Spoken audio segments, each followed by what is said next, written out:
आज हम लोग फ्रैक्शन के बेसिक कंसेप्ट को समझेंगे, उसके बाद इस पर आधारित प्रश्नों को हल करेंगे। देखिए, सबसे पहले हम लोग समझेंगे finite decimal number. Finite decimal number होता है आपका परिमेय संख्या होता है, 0.24 है, ये आपका फाइनाइट डेसिमल नंबर है। ये आपका दिया है 0.121212, ये आपका पीरियोडिक इनफाइनाइट डेसिमल नंबर है। ये पीरियोडिक इनफाइनाइट डेसिमल नंबर भी क्या होता है, रेशनल नंबर होता है। और अगला है 0.1230456 डॉट डॉट डॉट, ये non periodic infinite decimal number है, ये होता है इरेशनल नंबर यानी अपरिमेय संख्या ये होता है। पाई ए √2 √3 √7 डॉट डॉट etc, ये क्या है, इरेशनल नंबर है। इसके अलावा बाकी सभी संख्या परिमेय संख्या कहलाती है। पाई जो होता है इरेशनल नंबर होता है, पाई इरेशनल नंबर होता है, लेकिन इसका मान जो 22/7 होता है वो रेशनल नंबर होता है। शांत दशमलव संख्या होते हैं, शांत दशमलव संख्या क्या होते हैं, परिमेय संख्या होते हैं। आवृत्ति अनंत दशमलव संख्या होते हैं, ये आपका परिमेय संख्या होते हैं।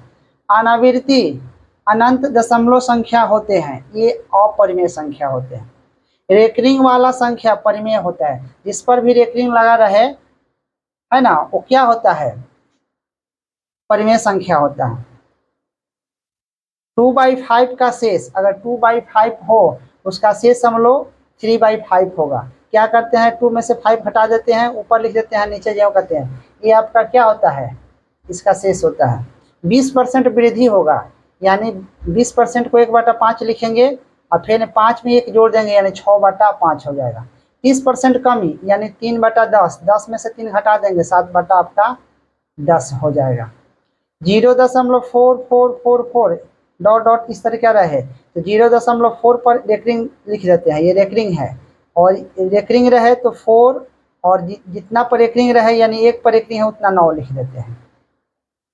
ये डेटा भी हम लोग याद कर लेंगे, क्वेश्चन बनाने में आपको आसानी होगा। 16.2/3% को 1/6 लिखेंगे, 8.1/3% को 1/12 लिखेंगे, 6.1/4% है ना, इसको हम लोग 1/16 लिखेंगे, 12.1/2% को 1/8, 37.1/2% को 3/8, 62.1/2% को 5/8, 87.1/2% को 7/8, 33.1/3% को 1/3 और 66.2/3% को 2/3। ये डेटा हम लोग अच्छी तरीके से याद कर लेंगे, जिससे क्वेश्चंस को बनाने में आपको आसानी होगा।